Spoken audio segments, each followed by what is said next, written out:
रहे हो दुनिया में, क्या करते हो तो? अगर दूसरों की बुराइयां खोजते हो, अच्छा, तो वो दुआ का एग्जैक्ट वर्ड क्या है, वो किस बारे में? मुझसे बुरा न कोई। अरे ऐसा नहीं, जैसे वो एक सत्य का दोहरा है, एक संतोष परोपकार का है, वैसे ये किसका है? ये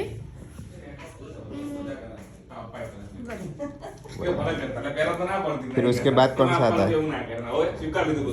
उसके बाद तो फिर धीरज। धीरज, हाँ धीरा उसका, है। हाँ, धैर्य, हाँ हाँ उसका बोलो। 10 सेकंड वाला बोला था। हाँ ओके, धीरे धीरे रे मना, धीरे सब कुछ होए, माली सींचे सौ घड़ा, ऋतु आए फल होए। तो आए फल होए। अभी उसके बाद कौन सा है? फिर उसके बाद मैंने गुरु महिमा तो आ गया, हाँ, संतोष परोपकार तो आ गया, फिर कोई फिर तो वो बाकी। तिनका। तिनका, हाँ तिनका वाला, हाँ बोल।